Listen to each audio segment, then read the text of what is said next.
So now we're going to look at two brief tender buttons items, prose poems, Water Raining and Malachite. So are we ready for this? Now if we're really going to prove to ourselves and others that this can be done, that we can face uncertainty. Are you ready to face uncertainty? Max, are you ready to face uncertainty? Yes. I'm not sure. Okay. Well, Max, I want you to take my chair. Okay. And lead us. And I'm going to sit where you are. All right. All right? Have fun, Max.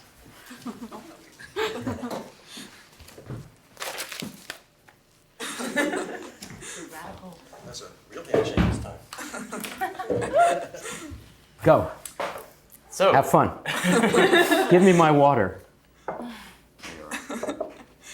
so water raining. Al, what do you make? Oh, no. No.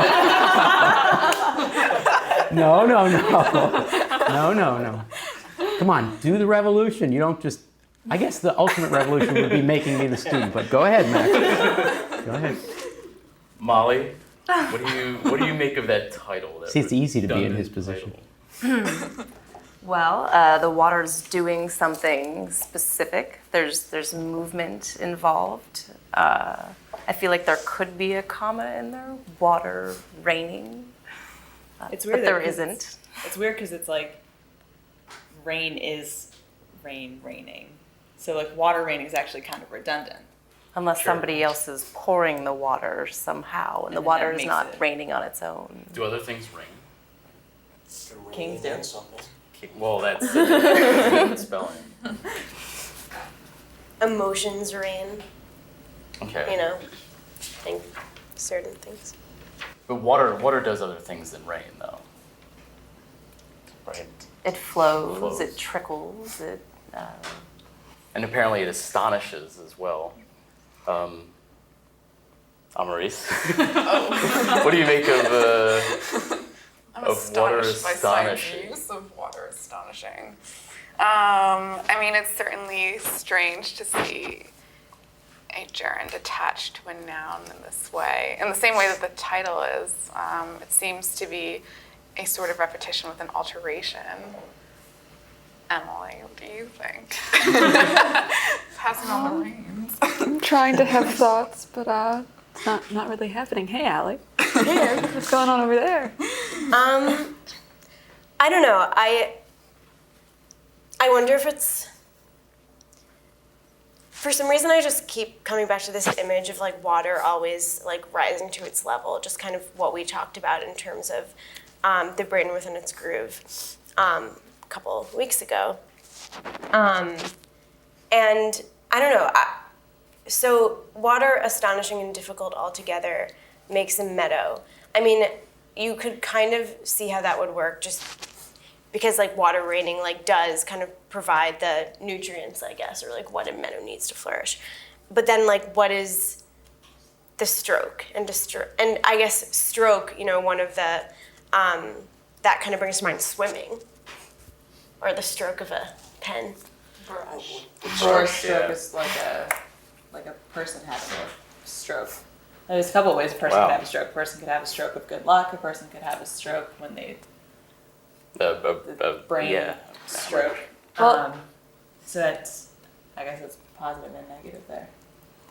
If we go back to the paint metaphor of stroke, I mean, you need water to be able to make paint, to paint a meadow, to create all these things. So I'm sure Amaris can find a way to translate this to the making of a poem. How about the making of a painting? Any water in painting I that just said that. Stein admired? I know.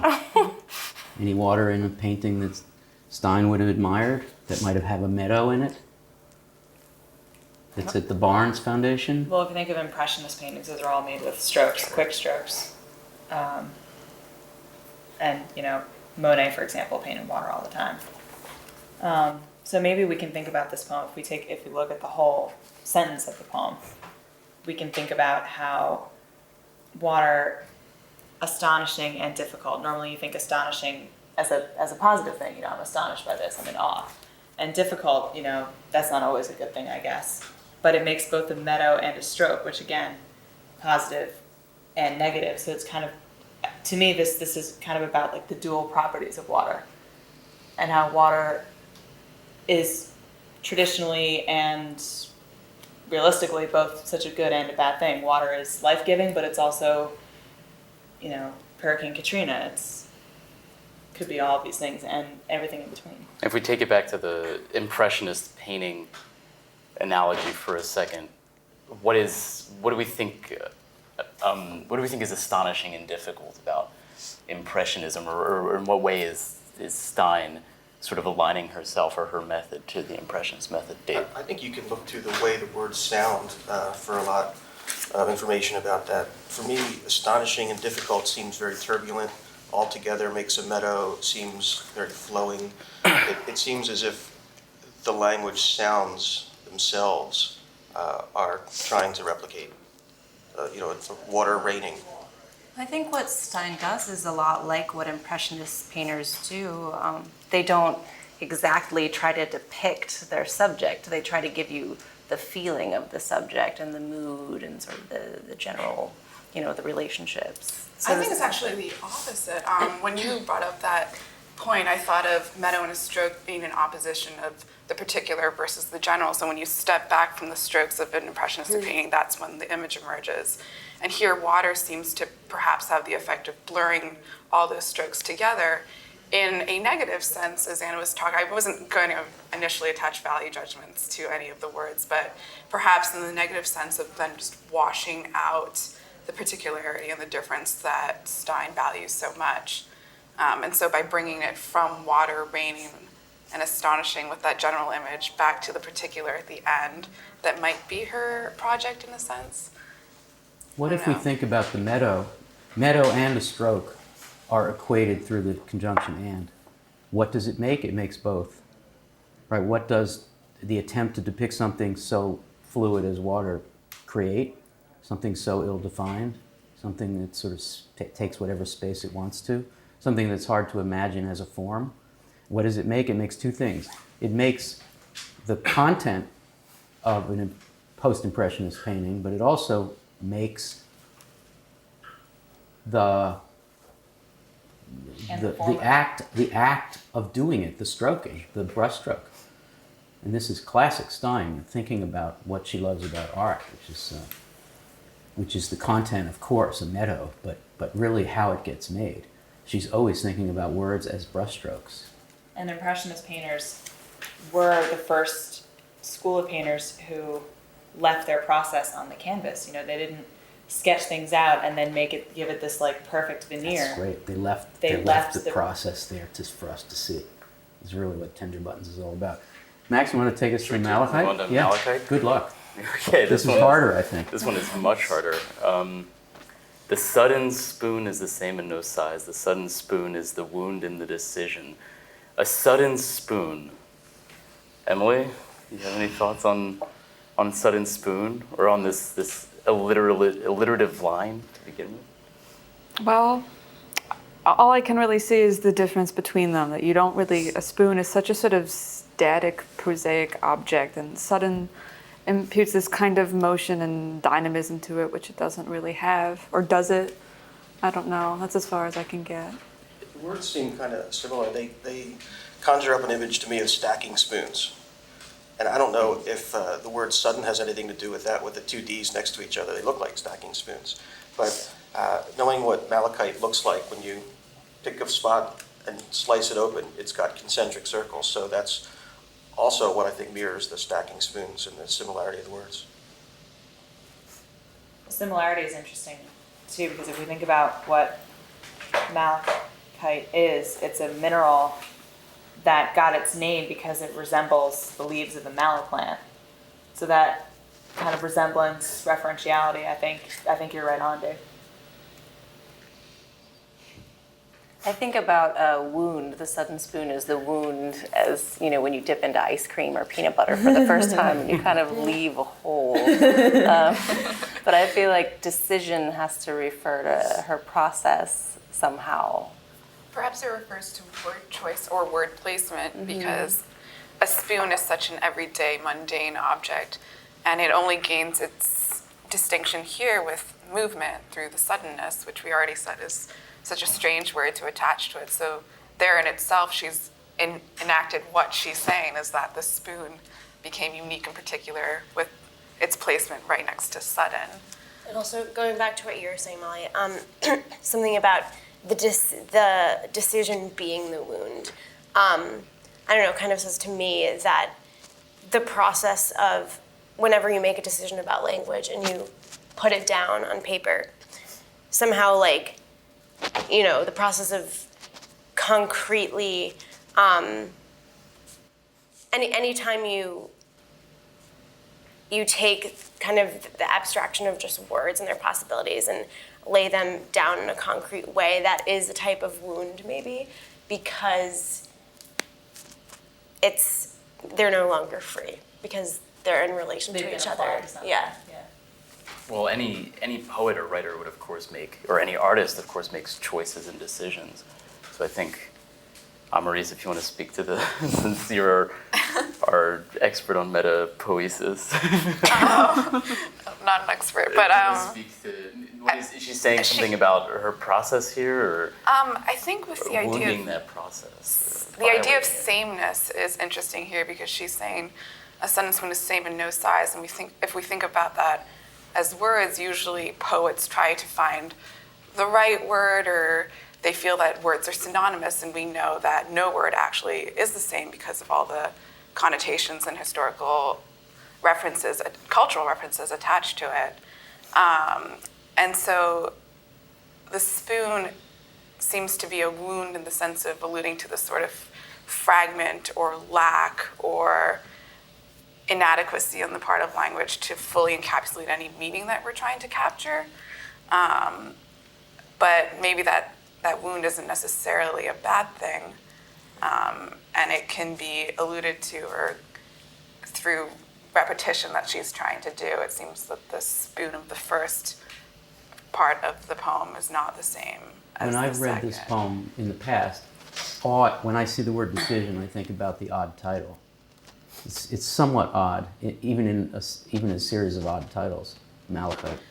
And it's the kind of word that even in Stein's time, I don't think Malachite was any more in circulation as a word than it is now.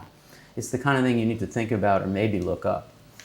And I think that following from Anna's suggestion, we think about the way that resemblance works in the etymology or linguistic history of a word like that. You get a word that was named on the basis of its resemblance, not in use, not in utility, and not even in the visuality, but its resemblance based on shape and color. And I think that Gertrude Stein is exploring in her poetry the possibilities of exact resemblance that's not exact visually, that's not exact in utility. The spoon is an object that if you take its utility away, it is about as lovely and aesthetic a thing as you could possibly imagine. It's just a lovely thing. It's probably one of the first things that we human beings, Homo sapiens, actually made. And it's had such utility historically that it's so refreshing to think of it. And the title of this poem is a word that really only relates based on these formal kind of resemblances. So I really like decision a lot in this. Max, you're our fabulous, spontaneous leader. You didn't know this was going to happen. Do you want to get a final word? There's something about this poem in particular that reminds me of the HD and Williams that we did. The sudden, once the spoon is sort of this sort of quotidian object, once it's stripped of that practical connotation, that practical use, it becomes sudden. It becomes something of beautiful, something to admire, and that reminds me of HD kind of looking at other kinds of roses, sort of resisting the typical connotation or the typical expectations that we have with roses, or of Williams finding, the pieces of broken glass, like how suddenly they appear and how suddenly they seem to shine.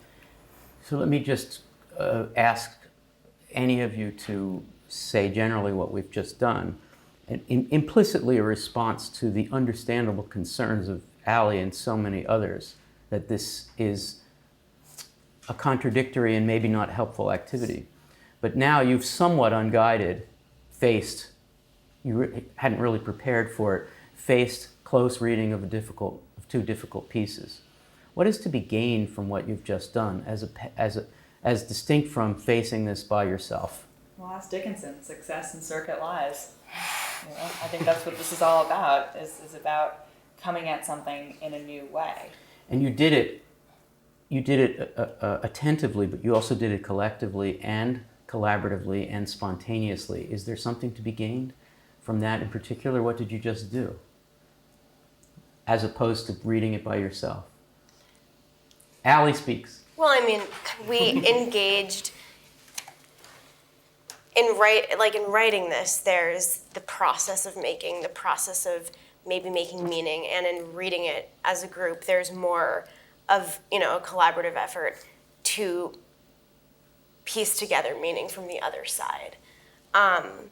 Which, if you're just reading it by yourself, you might be more inclined to just read it once or twice or three times and then kind of turn the page. When you're with others, you don't give up quite so easily, and in a sense, you create a momentary but sufficient interpretive community that is exactly a belief that I bear, having to do with the truth that there is a wisdom in the crowd when it comes to poetry. If we face uncertainty, which is what we do in our world, if we face uncertainty, knowing, as we did just now, that we would not come up with a satisfactory, full understanding, but we faced it, and then there's a certain pleasure to be derived from doing that communally. It's just what humans do when they make meaning. I don't think by any means that Stein was speaking to herself, which is what she was accused of, or babbling to herself. I think she was seeking a new kind of community of meaning making, which we, in our own very modest way, simulated. What better way to understand Stein than to grapple with that very point? Thank you, Max. Thank you, Al.